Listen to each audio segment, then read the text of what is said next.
गिरफ्त में आया अतीक का भगौड़ा बेटा, पुलिस के डर से पहुंचा कोर्ट। जानिए क्या क्या है संगीन आरोप। कोर्ट में वकील और तमाम लोगों के साथ जिसे कदम ताल करता आप देख रहे हैं, वो कोई मामूली अपराधी नहीं बल्कि एक जमाने में यूपी को दहलाने वाले अतीक अहमद का बेटा उमर अहमद है, जो लखनऊ के सीबीआई कोर्ट में सरेंडर करने पहुंचा है। पुलिस इसे कई दिनों से तलाश रही थी, कई जगह दबिश देकर भी पुलिस इसका सुराग तक नहीं लगा पाई थी। लेकिन कहीं ना कहीं उत्तर प्रदेश सरकार की नो टॉलरेंस नीति का ही असर है कि बड़ा हो या छोटा क्रिमिनल अपनी जान की सलामती के लिए कोर्ट के दरवाजे पर खुद आकर खड़ा हो जा रहा है। लेकिन ऐसी क्या बात हो गई कि अतीक के बेटे को कोर्ट में सरेंडर करना पड़ा? ये मजबूरी है या डर?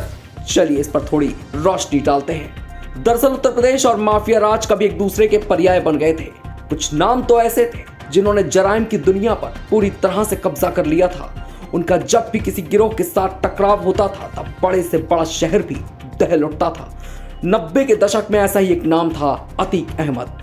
अतीक जिसने मात्र 17 साल की उम्र में ही जुर्म की दुनिया में दस्तक दे दी थी, फिर कभी पीछे मुड़कर नहीं देखा। उसके दो बेटे उमर और अली भी उसके ही नक्शे कदमों पर चल पड़े। सत्ता का संरक्षण और जनता का समर्थन इस परिवार को दोनों हासिल था। सब कुछ ठीक ही चल रहा था, लेकिन बात तब बिगड़ी जब मुख्यमंत्री योगी आदित्यनाथ ने सूबे की कमान संभाल ली। उन्होंने अतीक और मुख्तार जैसे कुख्यात अपराधियों के खिलाफ सीधे मोर्चा खोल दिया। अतीक और मुख्तार इस वक्त दोनों जेल में, लेकिन दोनों के बेटों ने भी नाम कमाने में कोई कसर नहीं छोड़ी। 2018 में लखनऊ से एक प्रॉपर्टी कारोबारी मोहित जायसवाल का अपहरण हो गया। उसे पकड़कर देवरिया जेल ले जाया गया। सनद हो कि उस वक्त अतीक इसी जेल में बंद था। बताया जाता है कि मोहित का अपहरण किसी और ने नहीं बल्कि उमर और उसके साथियों ने ही किया था। उसे जेल में ले जाकर अतीक, उमर समेत कई बदमाशों और पुलिस वालों ने जमकर पीटा। बाद में उमर ने उसकी लाखों की संपत्ति अपने नाम करवा ली। ये सब कुछ इसलिए हुआ क्योंकि मोहित ने रंगदारी देने से मना कर दिया था। बहरहाल किसी तरह मोहित अपनी जान बचाकर देवरिया जेल से निकल आया। बाद में लखनऊ के कृष्णानगर थाने में पीड़ित ने अतीक, उमर समेत कई लोगों के खिलाफ केस दर्ज करवाना चाहा, लेकिन पुलिस ने केस दर्ज तक नहीं किया। मामला मीडिया में खूब उछला तो पुलिस व कोर्ट पर भी दबाव पड़ा।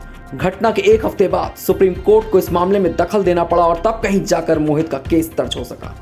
जब इस मामले में पुलिस ने छानबीन शुरू की तो एक एक कर कई नाम सामने आने लगे, जिसमें सबसे चर्चित नाम था उमर अहमद का। केस की जांच सीबीआई को दे दी गई। सीबीआई ने अपनी जांच में उमर को दोषी पाकर उसकी तलाश शुरू की तो वो कहीं भी सीबीआई के हाथ नहीं लगा। पुलिस ने उसके हर संभव ठिकाने पर दबिश दी, लेकिन हर बार वो पुलिस टीम को चकमा देकर निकल गया। इसके बाद सीबीआई ने उसके खिलाफ गैर जमानती वारंट जारी किया और फिर उस पर 2 लाख का इनाम घोषित किया। इधर सरकार की मंशा के अनुसार पुलिस प्रशासन ने अतीक और उसके परिवार की करोड़ों की प्रॉपर्टी या तो कुर्क कर दी या फिर उस पर बुलडोजर चला दिया गया। ये इसलिए ताकि अपराधियों के कमाई के जरिए को बंद कर उनकी कमर तोड़ी जा सके।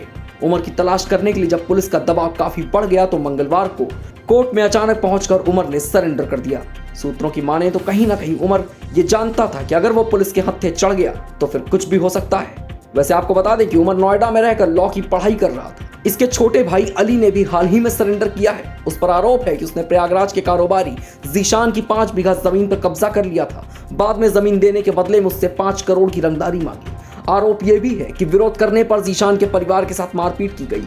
पुलिस ने उसके खिलाफ भी 50,000 का इनाम घोषित किया था। ऐसी और भी खबरों के लिए जुड़े रहिए हमारे साथ और देखते रहिए वन इंडिया हिंदी।